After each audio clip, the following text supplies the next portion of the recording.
मोहब्बत बहुत खूबसूरत होती है, तो क्या हुआ अगर वो अपने साथ थोड़ा सा दर्द लाती है। हमारे पोएट को भी प्यार हुआ है और उस प्यार के दर्द को पोएट एक पोयम में सुना रही हैं, जिस पोयम का नाम है सिंस देयर्स नो हेल्प। इस पोयम के पोएट हैं माइकल ड्रेटन। आज की इस वीडियो में हम इस पोयम को अच्छे से एक्सप्लेन करेंगे, साथ ही माइकल ड्रेटन के बारे में भी जानेंगे। और अगर ये poem long answer type question में पूछी जाती है तो आंसर कैसे लिखना है, कैसे प्रेजेंट करना है, वो भी जानेंगे। तो चलिए स्टार्ट करते हैं।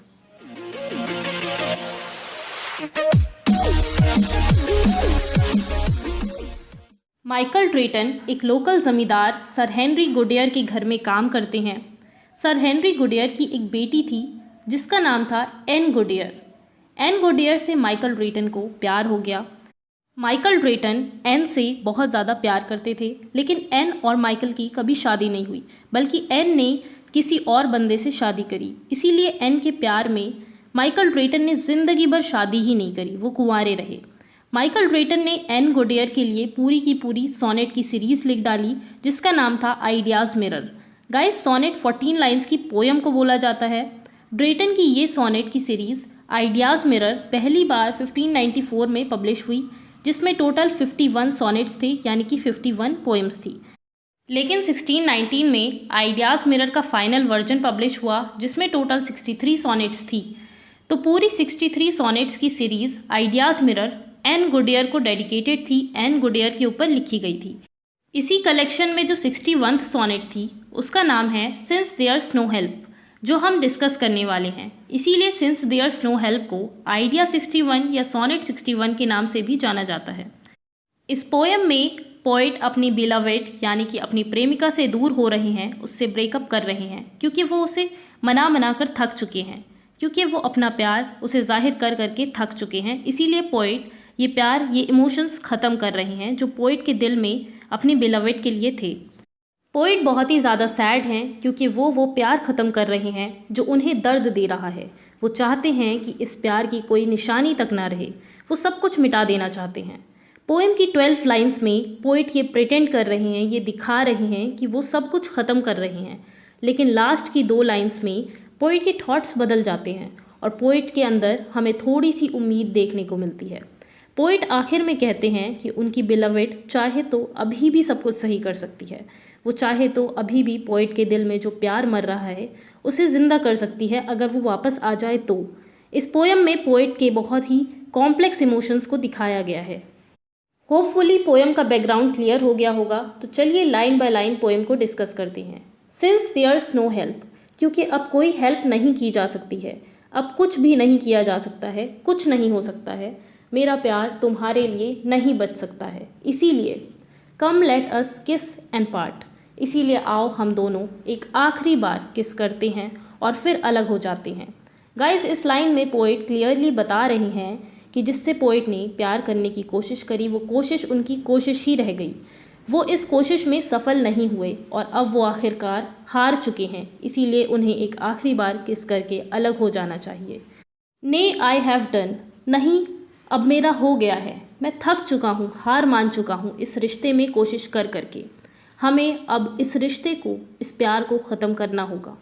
और तुम्हें, you get no more of me, और तुम्हें मैं और मेरा प्यार अब और नहीं मिलेगा। मुझे अब तुमसे प्यार नहीं करना है, तुम्हारे साथ नहीं रहना है, मेरा प्यार यहीं तक था। एंड आई एम ग्लैड, ये glad with all my heart. Poet कह रहे हैं मैं खुश हूँ, हाँ मैं दिल से, अपने पूरे दिल से खुश हूँ। मैं खुश हूँ कि अब ये सब ख़त्म हो रहा है और ये सब प्यार व्यार सब ओवर हो रहा है और मैं तुमसे हमेशा हमेशा के लिए अलग हो रहा हूँ। That thus so cleanly I myself can free, कि इतनी सफाई से अब मैं तुमसे और इस नाकाम प्यार से फ्री हो गया हूँ, इस बंधन से मुक्त हो गया हूँ, इसीलिए मैं बहुत खुश हूँ। गाइस, पोएट एक्चुअली ये सब कह तो रही हैं कि वो खुश हैं इस प्यार को ख़त्म करने से, लेकिन इसका उल्टा है। वो होता है ना, इंसान कभी कभी जज्बातों में आकर कह देता है कि सब खत्म हो गया है, ऊपरी मन से कह देता है, लेकिन दिल में कुछ और ही होता है। वही सिचुएशन पोएट के साथ भी है। पोएट कह तो रही हैं, लेकिन पोएट के दिल में अभी भी प्यार है उसके लिए, और वो प्यार हमें पोएम की लास्ट 2 लाइन्स में समझ में आएगा। ये पहला स्टैंजा कंप्लीट हो चुका है, सेकेंड स्टैंजा की तरफ बढ़ते हैं। Shake hands forever, cancel all our was.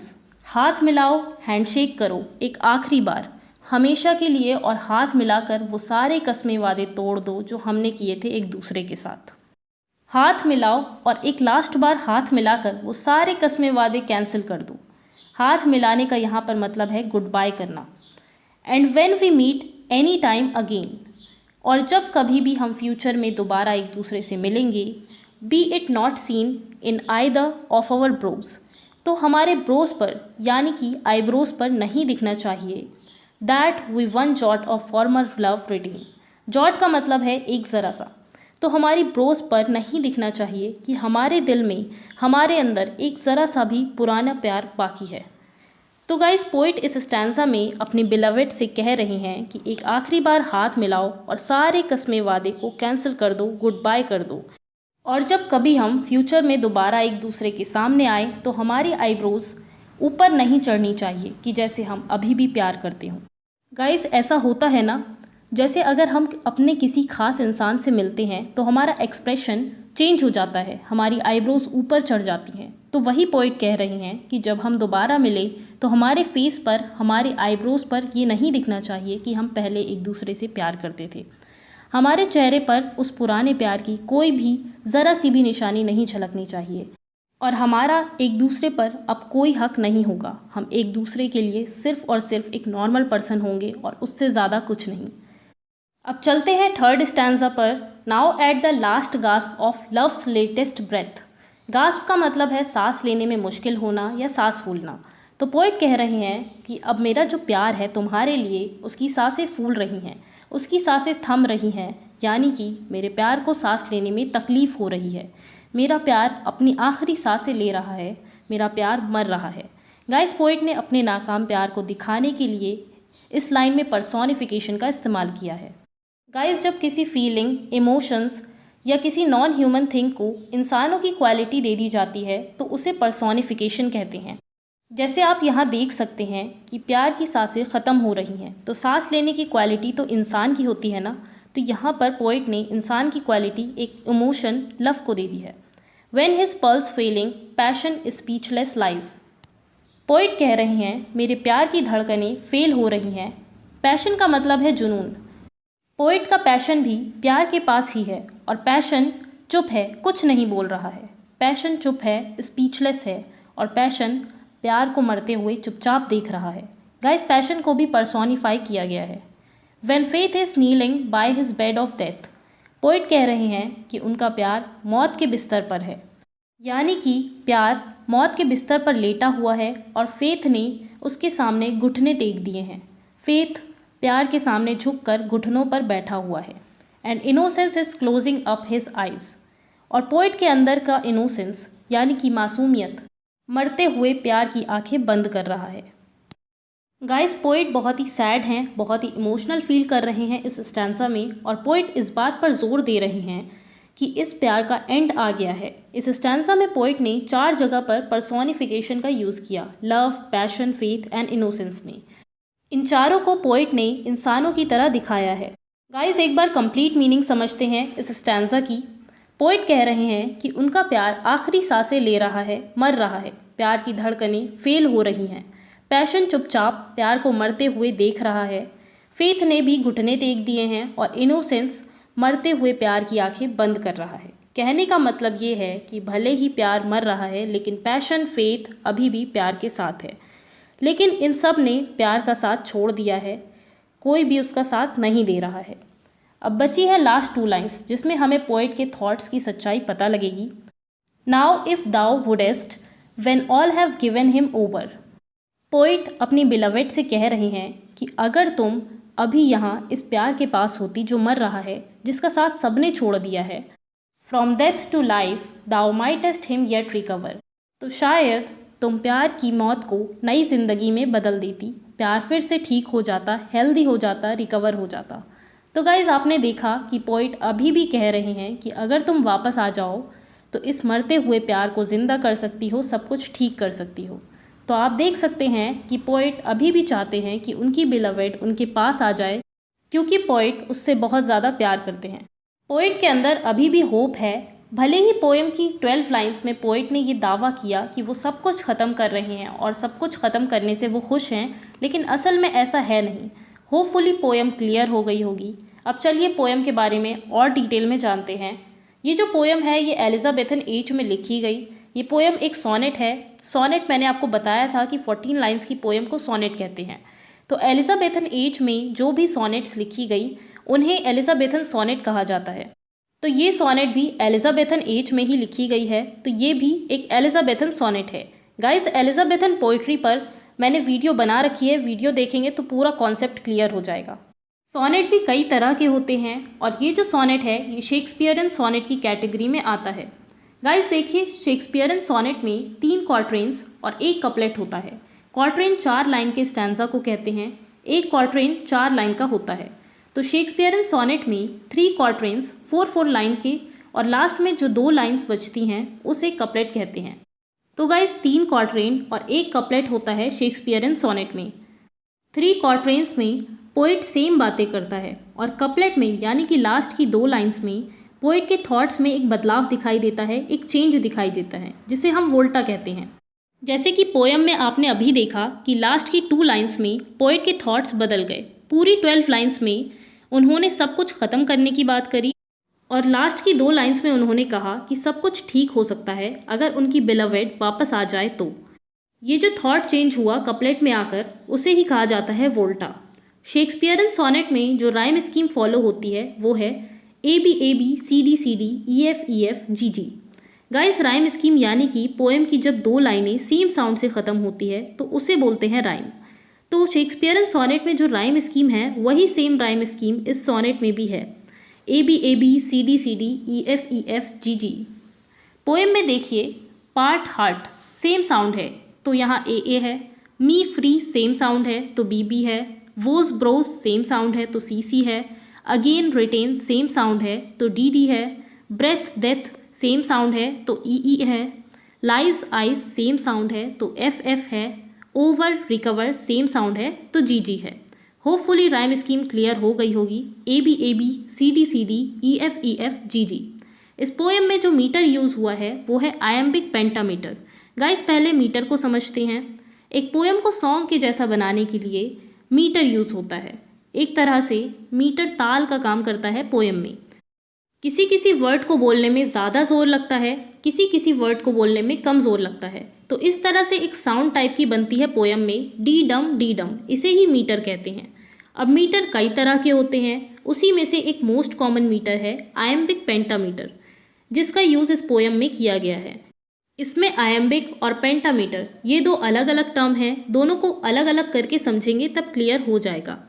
Iambic pentameter को समझने के लिए हमें सबसे पहले समझना होगा सिलेबल। अब ये क्या है?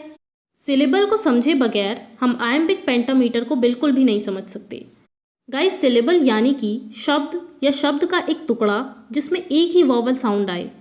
एग्जाम्पल से समझते हैं, जैसे कि दैट में एक ही वॉवल साउंड है, एक ही, तो ये एक सिलेबल है। तो ये एक वर्ड है जो कि पूरा का पूरा सिलेबल है। सेकेंड एग्जाम्पल देखते हैं, बास्केट। ये एक ही वर्ड है लेकिन इसमें 2 सिलेबल है, बास और कैट। कैसे? एक सिलेबल में एक ही वॉवल साउंड होता है, बास में एक ही वॉवल साउंड है और कैट में ई की। तो इस तरह से यहाँ पे 2 सिलेबल हो गए। तो गाइस, सिलेबल एक वर्ड होता है या एक वर्ड का टुकड़ा होता है, पार्ट होता है, जिसमें एक ही वॉवल साउंड आए। होपफुली सिलेबल समझ आ गया होगा। अब देखते हैं आयम्बिक क्या है। आयम यानी कि 2 सिलेबल को मिलाकर एक आयम बनता है, यानी कि एक आयम 2 सिलेबल को मिलाकर बनता है। एग्जाम्पल से समझते हैं, डेस्ट्रॉय। डेस्ट्रॉय जो वर्ड है इसमें 2 सिलेबल है, डेस और ट्रॉय, और इन दोनों को अलग अलग करें तो डेस और ट्रॉय। एक और रूल है आयम का कि पहला जो सिलेबल होगा उसे बोलने में कम जोर लगेगा और जो दूसरा सिलेबल होगा उसे बोलने में ज़्यादा जोर लगेगा। यानी कि पहले वाले को बोलने में कम स्ट्रेस लगेगा और दूसरे सिलेबल को बोलने में ज़्यादा स्ट्रेस लगेगा। अब आप देख सकते हो कि डेस्ट्रॉय में किस सिलेबल में ज़्यादा स्ट्रेस लग रहा है। डेस्ट्रॉय, ट्रॉय को बोलने में ज़्यादा स्ट्रेस लग रहा है, जबकि डेस को बोलने में ज़रा भी स्ट्रेस नहीं लग रहा है। तो गाइस, आयम्ब यानी कि 2 सिलेबल जिसमें पहले वाले में कम स्ट्रेस लगता है और दूसरे वाले में ज़्यादा लगता है, उसे बोलते हैं आयम्ब। एक बार फिर से बता देती हूँ, अच्छे से क्लियर होगा। ये 2 सिलेबल का जोड़ा है जिसमें पहले सिलेबल अनस्ट्रेस्ड है और दूसरा सिलेबल स्ट्रेस्ड है, यानी कि दूसरे वाले में ज़्यादा स्ट्रेस लग रहा है, तो इसी जोड़े को हम आयम बोलते हैं। ऐसे ही जब एक लाइन के अंदर ऐसे अगर 5 जोड़े होंगे तो उसे हम बोलेंगे आयम्बिक पेंटामीटर। पेंटामीटर का मतलब है 5 जोड़े, तो आयम के 5 जोड़े को कहते हैं आयम्बिक पेंटामीटर। तो चलिए, आयम्बिक पेंटामीटर तो समझ लिया है, तो पोएम पर आते हैं। एक और चीज़ मैं आपको बता देती हूँ कि इस पोएम में वैसे तो आयम्बिक पेंटामीटर यूज़ हुआ है, लेकिन पोएम की 7 लाइंस ऐसी हैं जिसमें आयम्बिक पेंटामीटर में थोड़े चेंजेस आपको देखने को मिलेंगे इस पोएम में। तो चलिए आयम्बिक पेंटामीटर देखते हैं पोएम में। जो वर्ड हाईलाइटेड है, डार्क है, वो स्ट्रेस्ड है, उनमें ज़्यादा जोर लग रहा है। जो वर्ड लाइट है वो अनस्ट्रेस्ड है। सिंस देयर्स पहला आयम, नो हेल्प सेकेंड आयम, कम लेट थर्ड आयम, अस किस फोर्थ आयम, एंड पार्ट फिफ्थ आयम। तो ये हमारा हो गया एक लाइन का आयम्बिक पेंटामीटर। इसी तरह से पूरी पोएम में है, लेकिन 7 लाइन्स में आपको थोड़े चेंजेस मिलेंगे। तो चलिए उन 7 लाइन्स को देखते हैं जिनमें चेंजेस हैं। लाइन नंबर 2 देखिए, स्ट्रेस सिलेबल पहले है और अनस्ट्रेस्ड बाद में है। लाइन नंबर 5 में देखिए, शेक हैंड्स दोनों स्ट्रेस्ड हैं। लाइन नंबर 7 में देखिए, बी इट दोनों स्ट्रेस्ड हैं। लाइन नंबर 9 देखिए, नाउ एट स्ट्रेस सिलेबल पहले है, गैस्प ऑफ स्ट्रेस सिलेबल इसमें भी पहले है, और लव्स लेट दोनों स्ट्रेस्ड हैं। लाइन नंबर 10 देखिए, व्हेन हिज स्ट्रेस सिलेबल पहले है, और पल्स फेल दोनों स्ट्रेस सिलेबल हैं। लाइन नंबर 13 देखिए, नाउ इफ़ पहले स्ट्रेस सिलेबल है, और ओ वर्ड में देखिए स्ट्रेस सिलेबल इसमें भी पहले है। लाइन नंबर 14 देखिए, रिकवर देखिए इसमें तो कुछ अलग ही मामला है, 3 सिलेबल है, इसमें बीच वाला स्ट्रेस्ड है। तो गाइस लाइन नंबर 2, 5, 7, 10, 13, 12 इन सब में हमें थोड़े चेंजेस देखने को मिलेंगे। बाकी पूरी पोएम में आयम्बिक पेंटामीटर यूज़ हुआ है।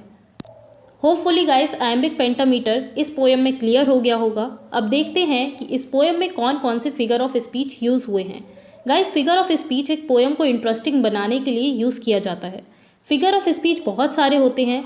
इस पोएम में हमें एलिट्रेशन देखने को मिलता है लाइन नंबर 4 और लाइन नंबर 9 में। पहले हम एलिट्रेशन का मतलब समझ लेते हैं। गाइस पोएम में जहाँ पर सेम साउंड रिपीट होता है वहाँ पर होता है एलिट्रेशन। जैसे कि लाइन नंबर 4 में देखिए, क्लीनली और कैन दोनों वर्ड सेम साउंड का से शुरू हो रहा है, क्लीनली कैन, तो यहाँ पर है एलिट्रेशन। और लाइन नंबर 9 में देखिए, लव्स लेटेस्ट, तो यहाँ पर भी दोनों वर्ड सेम साउंड ला से शुरू हो रहे हैं, यहाँ पर भी एलिट्रेशन है। नेक्स्ट फिगर ऑफ स्पीच है इस पोएम में इमेजरी। गाइस पोएम में जहाँ पर बहुत ही इमेजिनेशन वाला डिस्क्रिप्शन दिया होता है, यानी कि पोएम में जहाँ पर ऐसी बात बताई जाती है जिससे हमें तुरंत ही वो सीन इमेजिन हो जाता है, उसे इमेजरी कहते हैं। लाइन नंबर 7 में देखिए, be it not seen in either of our brows, यहाँ पर हमें इमेजिन हो रहा है इस लाइन को पढ़कर कि पोइट कह रहे हैं कि हमारी आईब्रोज में नहीं दिखना चाहिए कि हमारे अंदर पहले का ज़रा सा भी प्यार बाकी है। नेक्स्ट फिगर ऑफ स्पीच है इस पोएम में पर्सोनिफिकेशन। पर्सोनिफिकेशन का मतलब मैंने आपको बताया ही था कि जब किसी नॉन ह्यूमन थिंग को इंसानों वाली क्वालिटी दे दी जाती है तो उसे हम पर्सोनिफिकेशन कहते हैं। तो लाइन नंबर 9 में लव को, लाइन नंबर 10 में पैशन को, लाइन नंबर 11 में फेथ को, और लाइन नंबर 12 में इनोसेंस को पर्सोनिफाई किया है पोइट ने। इन 4 जगह पर पर्सोनिफिकेशन का यूज़ किया गया है। गाइस 2 पोएम्स हैं जो काफ़ी हद तक इस poem since there's no help से मैच करती हैं। पहली शेक्सपियर की सोनेट 131 अ डार्क लेडी, और दूसरी डेरेक वॉलकॉट की लव आफ्टर लव। इस पोएम में हमें आई, वी और अस के यूज़ से पता चलता है कि पोएम में फर्स्ट पर्सन नैरेशन है। इस पोएम में पोइट का मूड सैड है। सो गाइस हम इस पोएम के बारे में डिटेल में समझ चुके हैं। अब बारी है इस पोएम के पोइट माइकल ड्रेटन के बारे में जानने की। माइकल ड्रेटन का बर्थ 1563 में इंग्लैंड के हार्टशिल विलेज में हुआ था। माइकल ड्रेटन का बर्थ शेक्सपियर के बर्थ से 1 साल पहले हुआ था। ड्रेटन ने काफ़ी सारी पोएम्स लिखी थी। इनकी फेमस वर्क्स हैं Poly Olbion, the Muses Elysium and Ideas Mirror. Drayton की पोएम्स अब इतनी नहीं पढ़ी जाती हैं। ये एलिजाबेथन एज के पोइट थे। इनकी डेथ 23 दिसंबर 1631 में लंदन में हुई थी और इनको लंदन में वेस्टमिनिस्टर एबे में दफनाया गया। अगर ये पोयम आपके लॉन्ग आंसर टाइप क्वेश्चन में एग्जाम में पूछी जाती है तो आपको आंसर कैसे लिखना है आपको पीडीएफ देखकर समझ आ जाएगा। इस पोयम का लॉन्ग आंसर का पीडीएफ मैं टेलीग्राम चैनल पर प्रोवाइड कर दूंगी। टेलीग्राम चैनल की लिंक डिस्क्रिप्शन में है। होपफुली वीडियो हेल्पफुल होगी। वीडियो को लाइक शेयर करें, प्यारी प्यारी कमेंट्स करें और साथ ही चैनल को सब्सक्राइब करें। All the best for your exams. Thanks for watching.